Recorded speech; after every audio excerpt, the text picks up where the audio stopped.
welcome back to the second episode of the Clappercast podcast, where we talk about everything that's going on in the hockey world. I am Sean. And I'm Burke. And let's get started. A few things happening in the league since we last recorded, Sean. I wanted to start off with Bobrovsky because, he's could be a big free agent if he doesn't get traded. Totally. Probably number one on the free agent list, I imagine. Unless for sure. Makes it.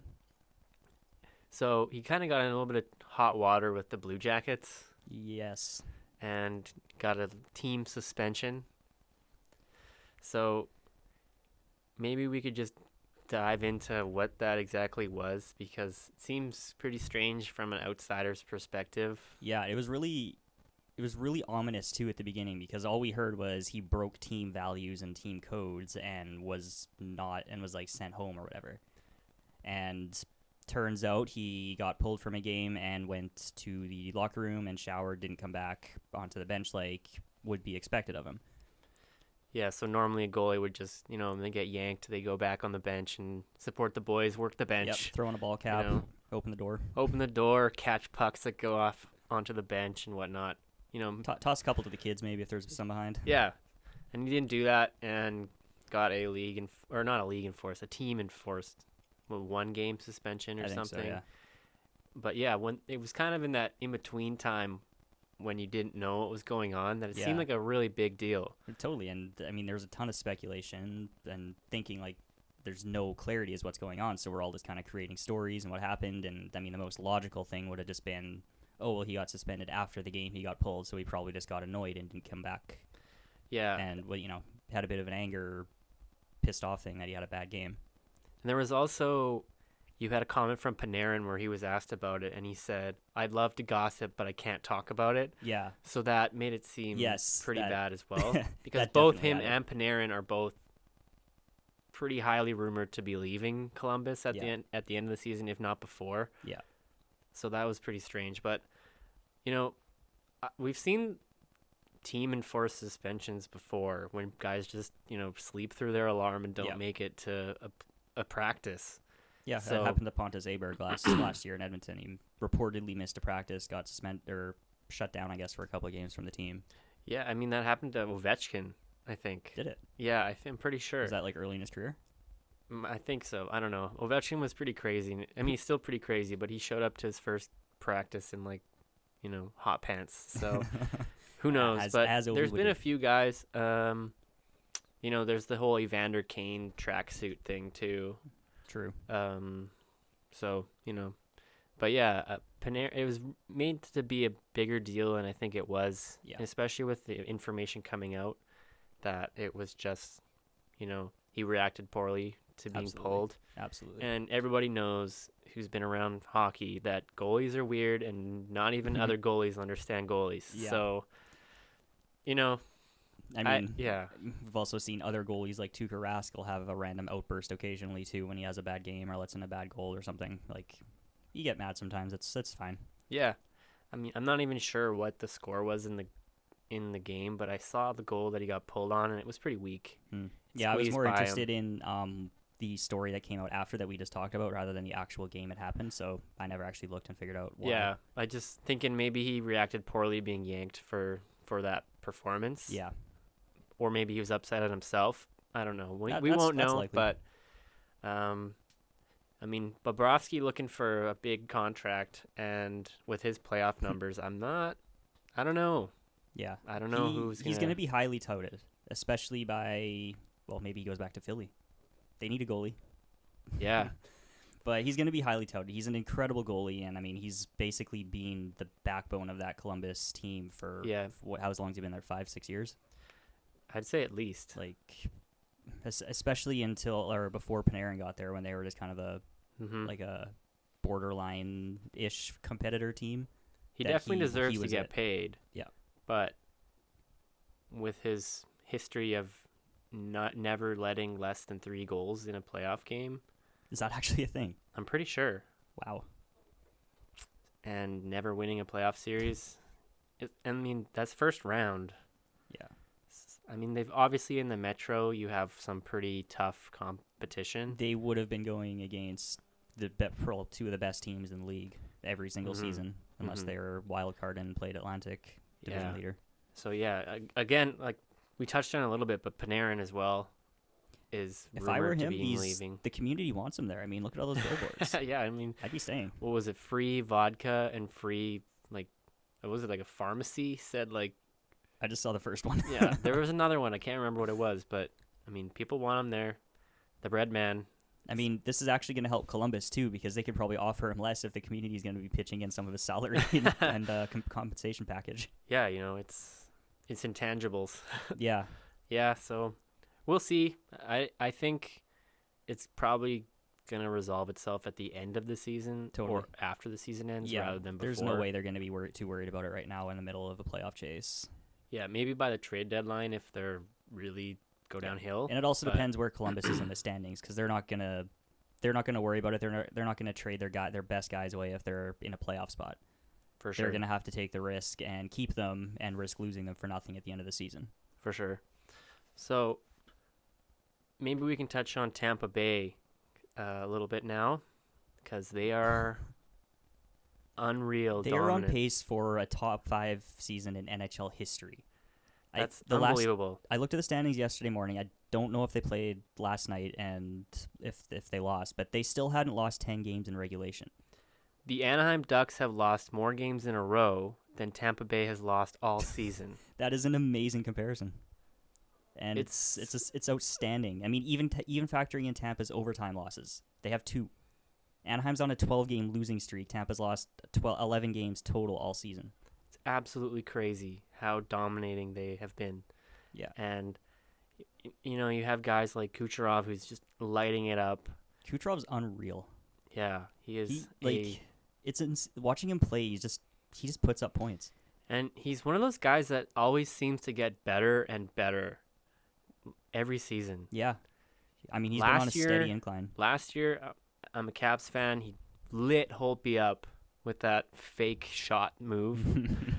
And when we met him in playoffs, I was so scared. But he looks even better this season. I don't know how he does insane. it. It's Russian something or other, but maybe it's the sun down in Tampa. But yeah, absolutely dominant. And they have Braden Point, and they got Yanni Gord now, and Stamkos and Stammer. Their defense is unreal. They've got probably one of the deepest defensive cores in the league, with some of the best experience and just a good combination of players. They're definitely built to win now, but if they don't, I think it's going to be a hard battle for them. Yeah. Because, you have like Braden Point, when he has to get paid, it's going to be really hard to keep this team together. Yes. And they don't have Yzerman anymore to, work his magic. Work the magic. And surprisingly enough, I think they were in a position that Point should be able to sign. He depends how the rest of the season goes and how much of a raise he can get. But when's Vasilevsky due for a new contract? I actually don't know. Yeah, I'm not sure either, because he's really taken off. He's going to get paid. He's going to be one of the highest paid goalies in the league, if not the highest, when he gets signed again. Yeah, that guy is insane. And I know some people think that maybe Tampa is peaking a little too early, but they just show no signs of slowing down. Their peak has turned into a plateau because they've been unreal all season. Yeah, and remember when the Capitals were having a really good season, not this good, but when they had a really good season, that's what happened to them, I think, is that, they played Holtby for, what it was, like 65 games or something like that. 70, he beat the wins record, whatever that was, 41 or something in a season. I don't know. Yeah. Anyway, but when they got to playoffs, they kind of coasted into playoffs, so they didn't have that determination and push against a team that's trying to win. Yeah. For especially at all them costs. Being like first in the division, they're playing a wild card team who squeaked in. Yeah. So that's where I think they kind of earned that choker moniker a little bit, is because they did so dominant in the regular season, and then when playoffs comes around, they didn't really know how to adjust their game and kick it back up another notch. That being said, though, Tampa has made it to the finals and the conference finals almost year after year. Well, it's been 4 years straight, I think. 3 of the last 4 years they've lost in the conference final. Yeah. And I imagine the other one is when they were in the final. And the other one was when they were in the final, yeah. So just absolutely dominant, but if they don't win soon, they're going to have that same kind of not moniker, but like they're going to become chokers. Yeah, they're going to have that Caps, same Blues, aura of Sharks. Oh, you guys can't get it done. Yeah. Is Stamkos a bad captain? All that. I'm sure that's being said already, like based on their playoff performances. But I mean, just from like a general management, like you would want them to do it. Yes. Because it's not going to last forever. These guys are getting older. The nice thing about Tampa though is that they do actually still have a handful of pretty decent prospects in their system too. Oh yeah. Yeah. I know there was I think it was the 2018 World Juniors. They had the most prospects in the tournament out of any NHL team. That's absolutely insane. Like a couple of guys on Team Canada, like I know Taylor Radish, I believe his name is. Oh, okay, I remember. Yeah. And Boris Kachuk. Mm-hmm. Both in the Lightning system. They're just such a scarily built team. Man, Steve Yzerman is probably the best GM in the league. Yeah, and he's not even a GM anymore. Yeah. He's just chilling in Detroit, waiting for that job to open up. Probably. Or Seattle. Yeah. Seattle, he would be Imagine if he went into an expansion team and had, like, from the beginning to build the exact team he wants. If George McPhee can have that much success with Vegas kind of flying by the seat of his pants, imagine what Yzerman could do. Be a dynasty in a year. Because I feel like George McPhee gets a lot of credit for something he kind of threw together. But there's no way they knew that was going to happen. And they admitted in interviews that they were fully expecting to be picking top 5. They were ready to sell at the deadline before the season started. Yeah. And then turns out they're good, and they had to completely rechange their plans. And this was an interview that McPhee had done at some point during last season, that they were ready to look at trading James Neal at the deadline and probably Marcia So. Mm-hmm. But that didn't so happen. maybe Yzerman can take control of the Seattle bitch pigeons and run them into success. Have you seen those on our hockey? Yes, the bitch pigeons. I did just see that one. I mean, that's I'm probably one of my favorites. Yeah, that's up there. I'm absolutely on board with the Seattle bitch pigeons. There's been some jersey mock-ups made and everything. Yeah, and they're pretty good. I like a lot of the Kraken mock-ups and stuff. But I just the name. I like it, but it's awkward. It sounds good, but it's awkward for an NHL team. And to me, it doesn't really like, Kraken. You don't think of Seattle. Yeah. Like I know there's a lot of teams in the league where it might not necessarily evoke what city or state they play in, but the Kraken, you think of, like somewhere in the middle of the ocean or like Scandinavia or something like that. Yeah. So I just imagine Seattle. You think of the team. The like Northwest Pacific.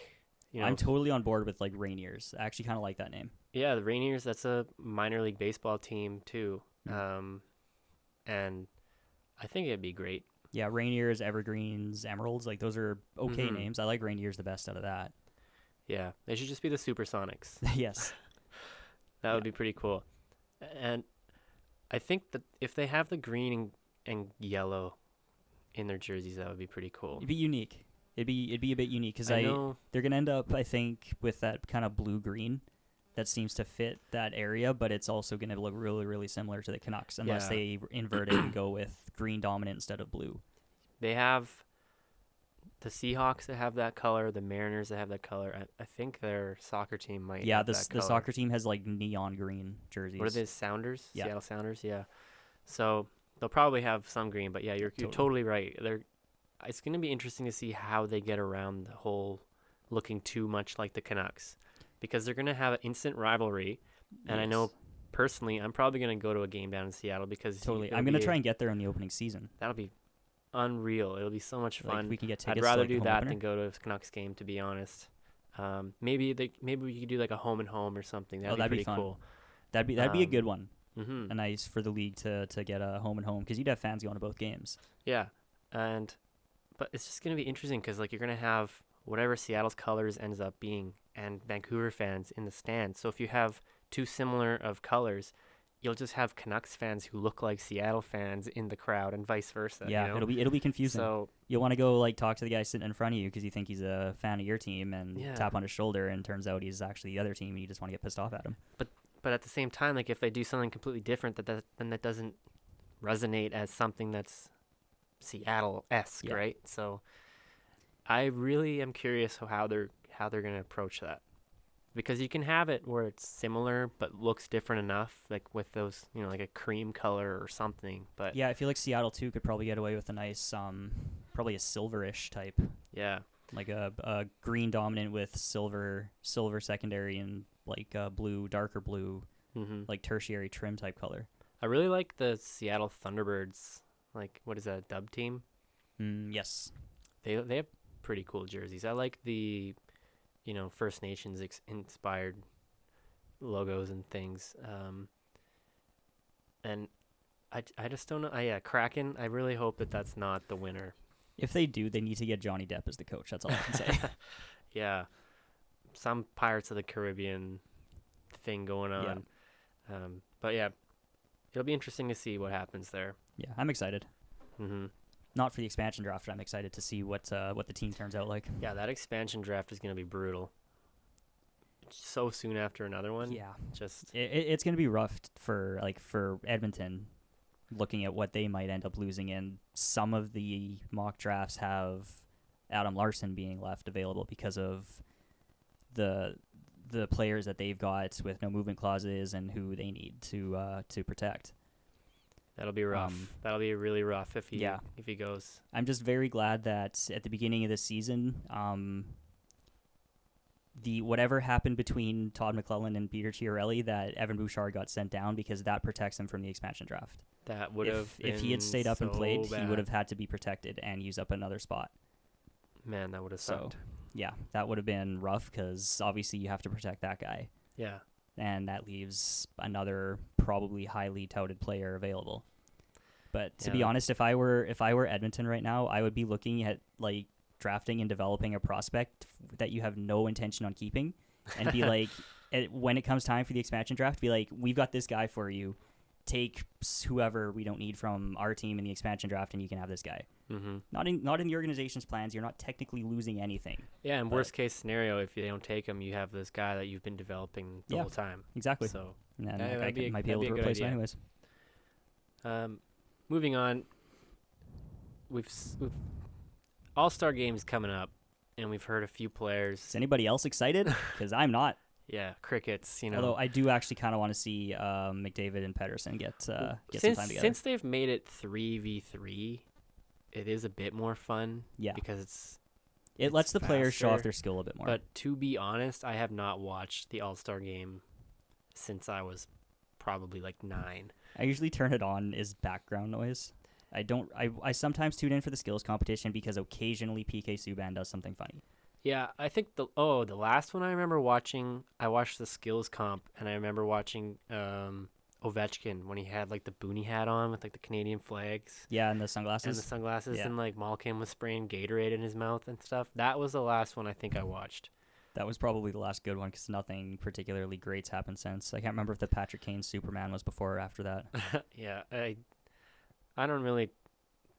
It's not for our age group anymore. Totally, and I imagine like not being at the event, because I think a lot of the purpose around it, like all the teams want to have the All-Star game in their city because of all the stuff that it brings there, all the outside events and like the All-Star weekend, the experience for the fans. Well, it's undeniably a marketing event. That's all it is. Oh yeah, it's just see how talented our league is, and you get the ratings, and you get all league stars together, and you get your capture points and whatever, and blah blah blah. And it'd be great, because like you get all the most talented players in one game playing against each other, but you can kind of tell like nothing really great happens ever. Well, you can also see the players just dragging ass, and just they're not playing like they would in a normal game, and no one expects them to. I wouldn't you don't want to go and like try hard and get hurt in the All-Star game. Yeah, exactly. You don't want to be a hardo and just get hurt at the All-Star game. Yeah. And then be out for your actual games. But I think it's nice for players to have a break, the guys who don't go there. But we're seeing more and more players are turning down the All-Star game and getting that 1-game suspension from the league. This has been probably a trend for the last 8 to 10 years, I think. Yeah. I remember Crosby has done it at least once. He did it multiple times. Okay. And Ovechkin has done it this season, so he's going to be taking a 1-game suspension. I'm pretty sure in the past it was either Zetterberg or Datsuk did as well. And then I think one of them did. Yeah, so I know for the Capitals this year, their bye week coincides with the All-Star game. I'm pretty sure that's everybody? The thing. I think it's all teams are either right before or right after. I wasn't sure if it was everybody or just the Capitals, but yeah, I think it's like half the teams before, half the teams after type thing. Well, so he's just using it as an opportunity to get a longer break, which is fair. Which is fair because he's what, like 32, maybe even 32. Older than, so depends when his birthday is, but so.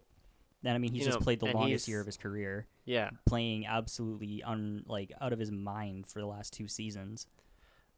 Absolutely out of his mind is correct, and he's earned it, and he's gonna get the 1-game suspension, so it's an even longer break. Yeah. So, but you even see it because they had the third man or last men in this year, where you could vote in to fill the gaps, and even then, Patrice Bergeron is up, and he was asking fans to not vote for him because he just had a kid and he wants to take time off, and don't vote for me, please.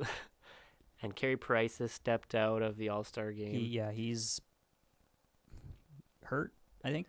I'm not sure. He's got something going on. So he needs the time off. Interestingly enough, the Canadians will not have a representative at the All-Star game, which is the whole purpose of the event, is to showcase every team and have every team represented. Yeah. So it's just I personally prefer this system where it's like every team gets like a guy to go, and not when it used to, I'm pretty sure it's always been like that, but you used to end up with when the game was in Montreal, you'd end up with 7 people off the Habs, and none of them, there was maybe one guy that should have gone because the fans voted in the entire starting lineup.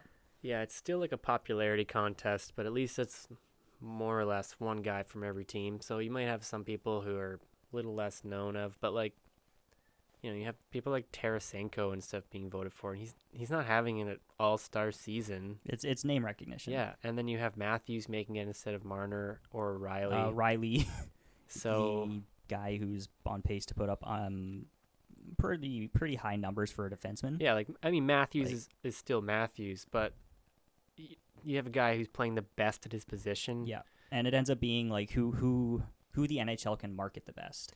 Because this is a chance for them, exactly. Outside of Toronto, Mitch Marner is not as well known. Yeah. And you don't want to send Tavares because that's kind of an alienating thing right now, even though he's still really, really good and a really, really good person to market on. I heard the joke on Chicklets. They were talking about how mad Mitch Marner's dad must be that he's not going to the All-Star game. I mean, we talked about that last time, about how these parents are getting involved in their kids' careers. And just he must be choked. He must be so mad. Well, imagine, because he gets to go to the All-Star game too. Yeah. His dad doesn't get to go. He doesn't get to meet, Brent Burns and see the Sharks and everything. Yeah. Man, he must be pissed. They might even let his dad suit up. Yeah. Suit up. Get down here. You're in the shootout competition. Yeah. How good are you, Mr. Marner? Yeah, so I just thought it's interesting that we do have that trend of players not wanting to go. Yeah, and I think it's totally fine. If you don't want to go, or if you're tired, if you're hurt, if you want the extra game or two, take the time off. Everybody else goes on vacation. Go relax. Yeah, we kind of mentioned it a little bit when we were talking about Tampa, but it really deserves its own little segment. The Ducks have lost 12 in a row. Franchise record. As of this recording. Yeah. As of this recording. Could get higher. They're setting a franchise record every game with their losses. Record-setting season, everybody. And they just traded Pontus Aberg away. So a guy who was getting them goals. He's been benched by Randy Carlyle because He's been doing something. I actually didn't even know he was benched. I just assumed he was still putting up goals because he started really, really well with them. No, yeah. I know when he went there, he got a goal in his first game or something. But yeah, he's been benched, and so he was traded to the Minnesota Wild for a guy named Justin Kloos. And as of this recording, I know one thing about him, and that he's 5'9". Yeah, so another small forward for a small forward. Yeah, and it's pretty lateral trade, really. There's nothing. Kloos seems to be more of a minor leaguer guy. I don't think he's got any games played in the NHL, but he's putting up pretty decent numbers. I think he got about 50 last year. He's got 30 this year so far. Yeah, that could be good for some depth for Anaheim. But I don't know if Anaheim's game is really catered towards a guy who's that small, but maybe they're trying to change things around, or maybe it's a move for their minor league.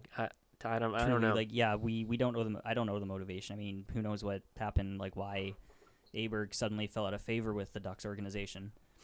Yeah, and if this was like we're trying to improve the team, or we just want to not have you here anymore, or to try to do something to shake things up to like kickstart the team in this losing streak. Who knows? Who knows? Really, it is interesting to see some of the players' responses to this losing streak. I've seen Ryan Getzlav said that this is the hardest thing he's had to go through for his career. I mean, yeah. I would have thought losing your hair at the age of 24 or 25 would have been pretty hard, but who knows? That's life, not career. I mean, he's probably getting...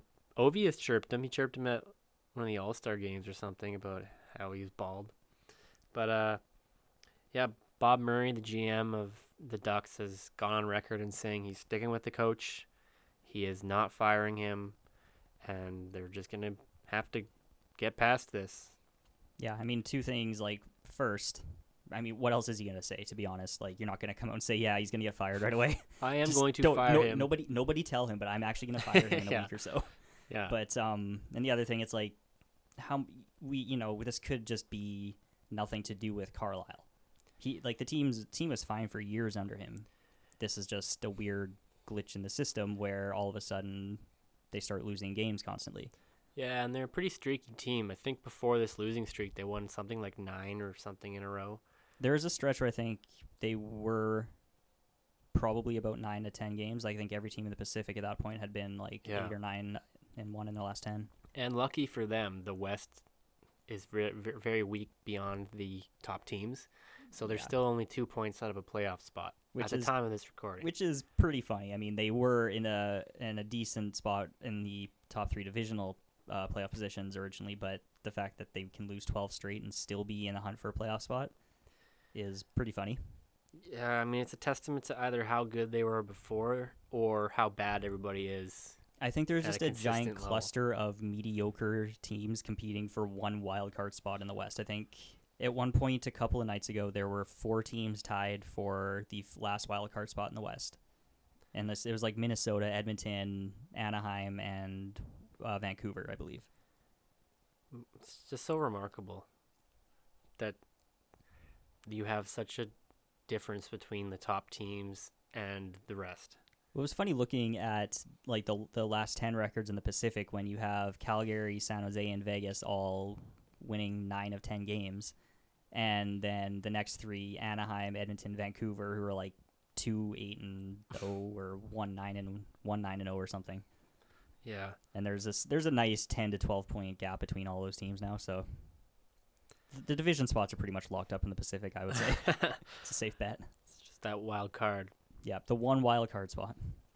Yeah. Which it's also pretty beneficial that the lower end of the Central is struggling too this year, because normally both of those wild card spots would be taken up by powerhouse teams in the Central, but even the mid division teams there are struggling a bit this year. I think Dallas and Minnesota and Chicago, St. Louis, they're all kind of they're not as good as they have been in the past. Yeah, St. Louis for sure. St. Louis, I think everybody kind of pegged them as a playoff team this year. And they are. I mean, they've got a good roster. I think they've been turning it around as of late. I know they just shit pumped the Capitals a couple times, actually. I mean, Nashville just absolutely destroyed the Capitals last night.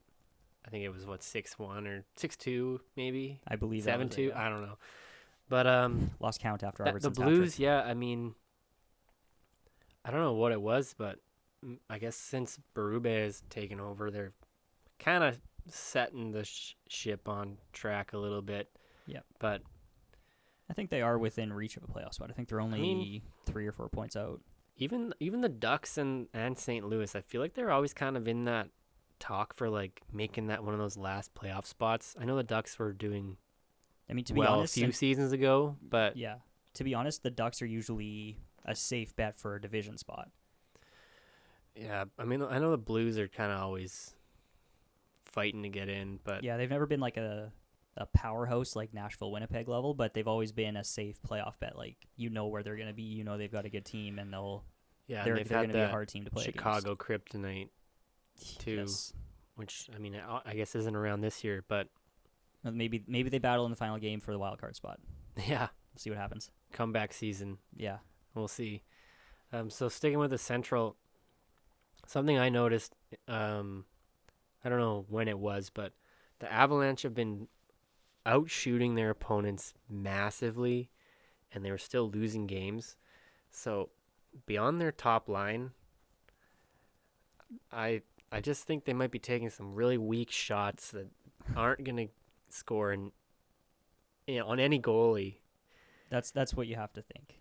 And just man, I can't remember anything off the top of my head. I don't have anything written down here because I'm a putz, but like they were just out shooting teams, and it's just something's got to change there if you're not getting anything going. I gotta take a look at like the shot charts and figure out where they're actually shooting from to see if they're just taking a bunch of like floaters from the point. Yeah. But it sounds a lot like me playing NHL 19, where I can manage 40 shots in a game, score at like a goal. That's just kind of some dumb fluky type thing. But it turns out that I don't actually know where I'm shooting from because I'm taking all my shots from like the top of the circle, and they're just wrist shots when I enter the zone on the rush. Yeah, get across the blue line, shoot it on the goalie. Exactly. I mean, what else are you gonna do? Miss the net, goes around the boards. Yep. Goes Try it again. Yeah. Rinse and repeat the whole game. Yeah, and Antti Niemi had a 52 save. 52, I believe. Yeah. Game. He had one sneak by him, but that was against Florida last night. That's a great game. You always love to see those games. I got to watch Ben Scrivens when he put up like a 58 save shutout or whatever. That was just an unreal game. Yeah, that's impressive. I mean, props to Niemi for that. That's pretty cool that he was able to do that. The redemption of the Stanley Cup winning Antti Niemi. I mean, I remember last season there was a time when he was much better than Price. There was a good stretch when he had the starter job and for a few games anyways. It's pretty crazy to see Montreal. I mean, we spoke about St. Louis being surprisingly bad, but Montreal this season is surprisingly good. Yeah. They're competing in what is turning out to be the very competitive Atlantic. Yeah. They are. It'll be cool to see more Canadian teams in playoffs. I'm excited. And, we're seeing the rise of Calgary and Toronto. We're seeing like Edmonton and the rise of Winnipeg too. Edmonton, Vancouver, Montreal are almost there. Yeah. Like they could turn around any minute. And then Ottawa. Who knows with Ottawa? Yeah. They're a team again. They're still a team. They are a team. They're Canada's team. Canada's team, I should say. Very true. Kind of jumping off from Ottawa, there's starting to be a lot more trade rumors in the air these days, and a few Ottawa players are at the center of that. I think Mark Stone I don't know if he's on the trade board now. I haven't really looked at it, but a few weeks ago he was talked about as being trade bait, and now Duchesne. Yeah, Duchesne's the main one, I think, and I feel like a lot of that's only really come up because their agent had stopped talking with the team. And I think they're having a meeting either today or tomorrow. Yeah, there is a meeting very, very around the time of this podcast. I thought it was interesting that Mark Stone's name came up because he was a guy who's very publicly said he wants to stay in Ottawa. And I think it's just inevitable when you have someone whose contract is ending and they're a really good player. And especially being on a struggling team, that they're going to attract attention as a rental player for a team that's trying to make it in. Yeah. I don't know what they would get out of those guys. Well, luckily, Neither of them are the elite caliber of Erik Karlsson, so there is actually a chance that they can win the trade and not try to piece together. Are you trying to say Dylan DeMello isn't worth Karlsson? I mean, DeMello did score before Karlsson did in San Jose, so I guess it's pretty even. And I was looking like the conditions on that draft pick. It's if Ottawa, if it's like going to be a top 5 pick or something, Ottawa has the right to switch that pick for next season's draft. Did you know that? No. Yeah, I was reading that somewhere, and I had never heard that. I also heard that I think one of the conditions on a pick is that if Karlsson goes out east, that it's a one of the pick switches. It might be a different round or something. That's like that Capitals and Blues trade a while ago where there was for Shattenkirk. And how many stipulations were on those? It was like, if we make the third round and Shattenkirk plays 65% of the games or whatever. Yeah. It's just like... You need a lawyer to interpret the trade tweet. It's so ridiculous. It's just so over the top. Like, can't you just give them the pick? Like conditional on like one condition. It's when you or really something? Don't want to commit. Yeah. It's like, I know I'm doing something bad, just let me get something. We like you, but we like you, we have some conditions. But yeah, who else's name is in the trade rumor wins? At the top, I mean, it was Matt Duchene was first, but the second I saw Wayne Simmons on there. And I've seen him linked to, this is all rumors, there's nothing like concrete yet, of Simmons being a target for Edmonton. Careful, you don't want to have Bob McKenzie freak out on you on Twitter. Yeah. Bobby Margarita. Luckily, I am not reading a photoshopped, I don't know if it was a Facebook post, I don't even know what it was. It was some poorly photoshopped some tweet. Guy tweeted about a trade, and Bobby, and it was like linked to TSN reported it or something, and Bobby Mack just ripped this guy a new one. Yeah, the other guy reported that like this was a deal. It was going to be Simmons to Edmonton for Talbot and Puljujarvi or something. Which would have been ridiculous. That would have been terrible. Yeah. So yeah, pool party, Jesse Puljujarvi, his name has been mentioned quite a bit. He's been in trade talks for the last 2 seasons basically, because he's not developing as quickly as you would want a 3rd overall pick, or was he 4th overall pick to develop. Yeah, I mean, it's like you said, it's inevitable that teams that are struggling a little bit or at the very bottom, their players are going to be rumored. Like, I know LA or the Flyers or, anybody at the bottom, Chicago, St. Louis. Everyone's available in St. Louis. Except for, like, Kyrou or something. Yeah. The one guy I'd want on St. Louis right now. Yeah, so I think, like, the Red Wings, there's a lot of players in the Red Wings that teams would want. You got a young prospect who, he came over from Finland. He did speak English, didn't really get any development time in North America, and he's got thrown into the NHL. And he doesn't look that bad as a player because he's always engaged. He's always got that tongue out. He's always got the tongue out. He's always like, you can tell when he's engaged because his tongue's out. But he's always physically engaged, and he's hard on the puck, and he forechecks well.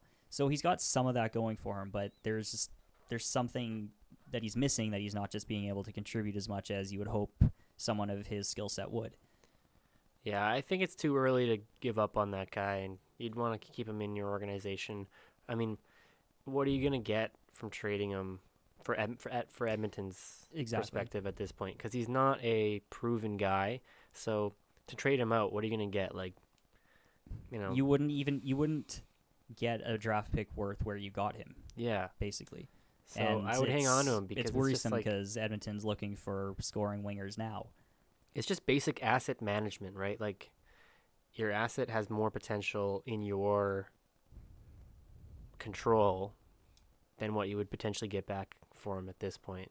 Yeah. Because he's not worth a lot. So basically, hang on to him, and it might become, future value. So yeah, and the thing is, too, like, it's hard for me to sit here and talk about what he's worth because I don't know what he's worth because I don't see what he's like in the organization.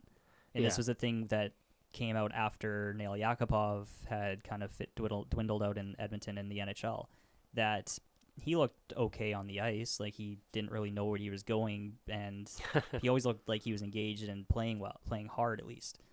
But it turns out that he never really had the right mindset to develop properly in the NHL.